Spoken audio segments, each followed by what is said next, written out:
Starring Bela Day in... But Ma, that's my favorite movie. Oh, well, all right. But don't you spend too much time in front of that TV, do you hear me? Yes, Ma. Hello, everybody. Welcome back to my podcast. But Ma, that's my favorite movie. How are you doing today?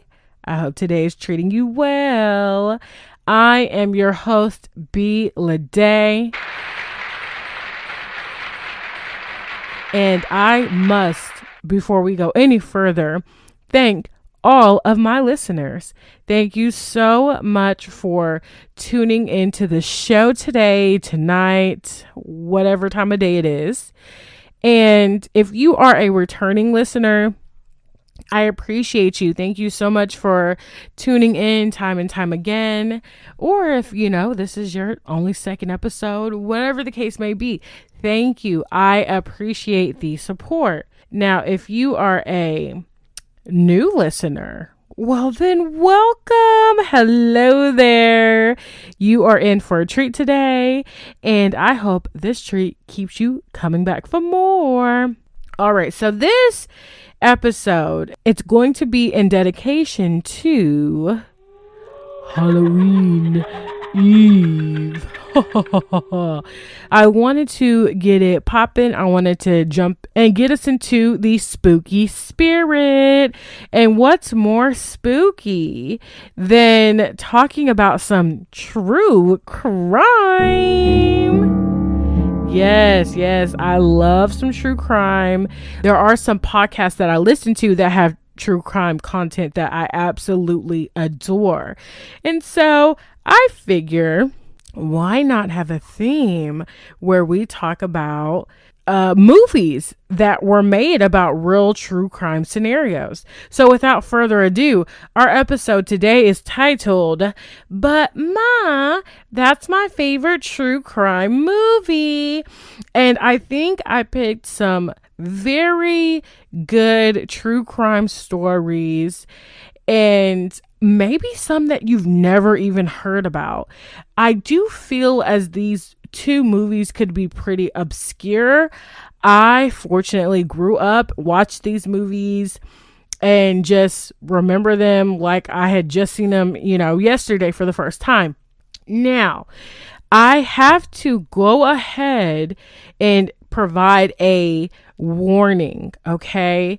Now, this episode is going to be more explicit in as far as like the verbiage and the themes that we're going to be talking about for one particular movie. Now, of course, talking about true crime is triggering in itself because it involves, things that typically don't happen to everybody on a normal basis, or it could be, just scarring factors and just all sorts of stuff. So I'm going to give another warning before I do the second movie, but I wanted to let you know, just in case you wanted to click off of the video because of the themes that we will be talking about. It will have rape, pornography, and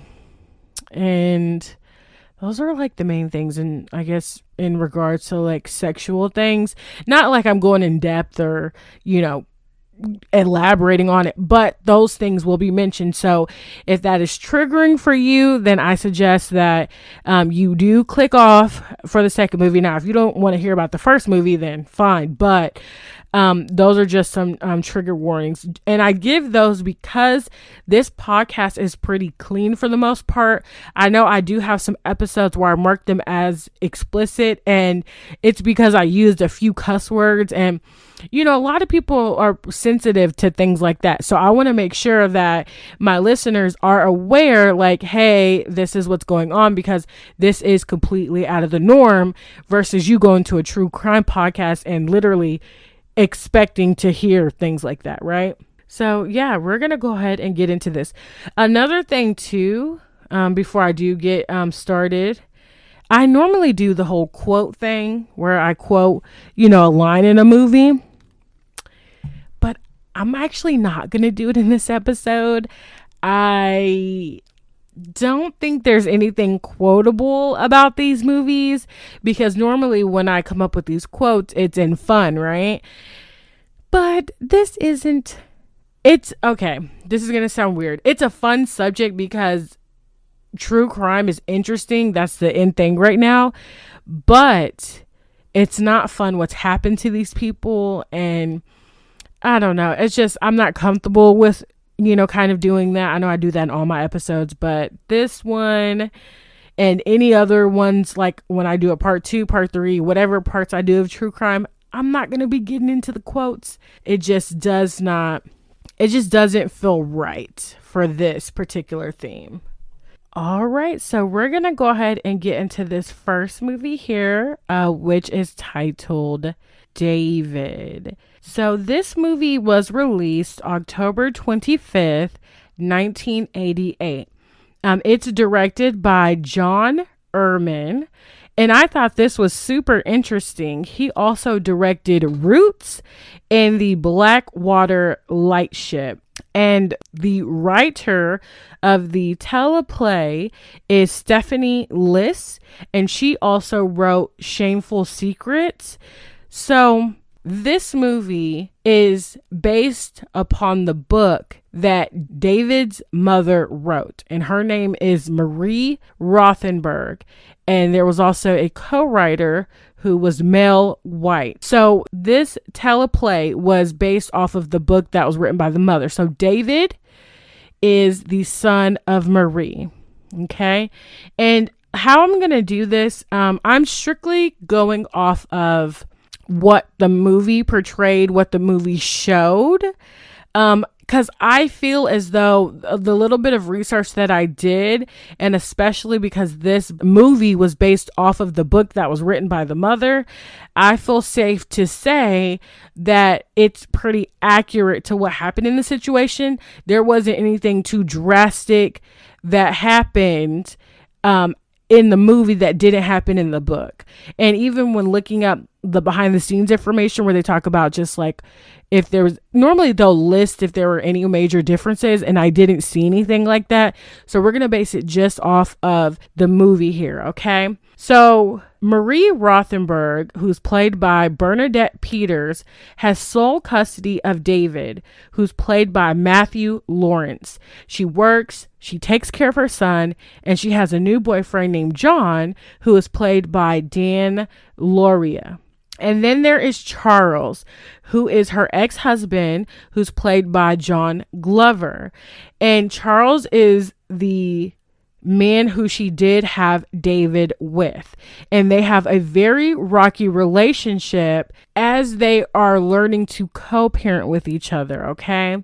Now, we do get Charles' personality as sort of childlike, and he has had some trouble in his past. So Charles is not the most stable person, and you can tell by his demeanor, like he seems like he interacts well with his son David, but you can tell that something is not quite right, okay? And so Marie has issues trusting Charles because of the things that he's done in his past. And on one of the days that Charles normally comes to visit David, he asks Marie if he's able to get David on the weekend. But Marie lets him know that John, who is her current boyfriend, has already made plans to do something with David. So then this upsets Charles because he starts to feel like John and Marie are trying to take his son away from him.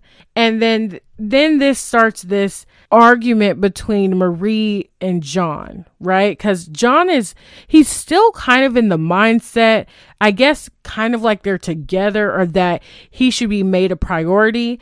And Marie makes it very clear to him that you're like, I don't have to worry about you anymore. The only thing that we have in common is our son. Other than that, there's nothing we need to talk about. There's nothing we need to argue about because we're not together. Okay. But she still lets Charles come over. She still lets Charles be a very active father in David's life because she does not want to deny him of his right. Because at the end of the day, even if they don't get along, that's still his right. So then Charles, is basically kind of going back and forth with Marie. And it gets to a point where, Marie says, what are you going to do if, me and John up and leave? And she says it kind of suddenly. She says it kind of sporadic. And this really upsets Charles because he already feels as though he's not, basically, I guess he wants to feel like he should be able to get him anytime. But because they are co-parenting and she is with someone, there are things that he also wants to do with David as well. And so whenever she says this to him, it does upset him. It makes him mad. Charles ends up showing up to John's job. So you can tell they have a sort of dynamic where they are somewhat cordial. He feels comfortable enough to go up to John's job and to speak with him. And so as he's talking to John, he's trying to let him know, hey, you really need to talk to Marie. She's trying to take my son away from me. She's trying to pin him against me. And John is not too happy with Charles and the way that he acts or the way he interacts with Marie. And so he's like, no, that's not what's happening. Pretty much he's kind of like consoling him, but in a very like direct and stern way, but not trying to be too mean. And so you can tell he does get annoyed with him. And so he does mention that Marie is not going to let him get David for the weekend. And so John goes, yeah, because the event I'm going to take David, we've planned this a month in advance. So you're asking last minute, and I planned this a month ago. But John ends up kind of throwing in the towel, and he goes, you know what? If it means that much to you, you can take him for the weekend. And then this still doesn't like satisfy John because he's like trying to urge him, like, you really need to talk to her because she will actually listen to you. Like, just make sure she doesn't try to take my son away from me. And of course, John doesn't think she's trying to do that. So he kind of brushes him off and just kind of ignores it. To the point where, Charles like trying to talk to him because this is all happening like simultaneously as John is walking out of his job because he's actually a police officer. So he's walking at his job. He's walking up to his car, talking and walking. And then Charles like peeks into his car and, John ends up just driving off because he's like, I'm over. I'm done talking to you. You've already ruined my weekend. I had this, nice plan with David. Oh, and something else I wanted to add. John feels as though Charles always has like this victim complex, and that's another big reason as to why he gets so annoyed with him. So it's like, instead of you just like manning up and be like, okay, well, I'll just get him next weekend, it's like he whines and he complains and he always thinks someone is after him. So Charles ends up setting up a meeting with Marie. So like a little later on, he sets up a meeting with Marie and he tells her that he has a new job and that with this new job, it's not that far from where they live, but he will be working more. So that means he'll be seeing David a lot less. Then Charles lets Marie know that since I'm going to be working less, I don't want David to feel neglected. So I want to tell him in person about what's going to be going on.